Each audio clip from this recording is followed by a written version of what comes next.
Kişi sonsuzluğu. Kişilər qadınlarla müqayisədə çox həssas deyirlər, amma mövzu sonsuzluq olduqda kişilər də həssaslaşırlar.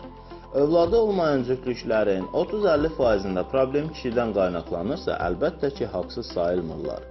Mentalitetimizə görə bir cütlüyün övladı olmursa, öncə qadın şübhəli duruma düşər. Kişidən qaynaqlanan sonsuzluğun 30-40%-i səbəbi açıqlana bilinməyən sonsuzluqdur. Sperma kəmiyyət və keyfiyyətində pozulmaların səbəbi tapılmayanda bir çeşid dərmanlar istifadə olunurdu. Amma bu müalicənin effekti istənilən səviyyədə olmurdu. Mikroinyeksiya texnikasının istifadəsi ilə sonsuzluğun müalicəsində bir dönüş başladı. Bu metodla hətta ağır kişi sonsuzluğunda hamiləlik səviyyəsi artmış oldu. Kişilərin sonsuzluq səbəbləri iki qrupa bölünür. Sperma say və keyfiyyətində yetişmə pozulmaları və spermanı bayıra daşıyan kanallarda tıkanıqlıqlar. Kişi sonsuzluğu hallarında spermanın yetişmə və formalaşma pozulmaları ən sıx rast gəlinən haldır.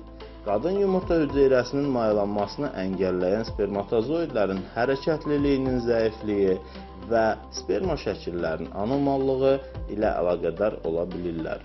Bir çox faktorlar spermatogenizi pozur. İltihabi xəstəliklər.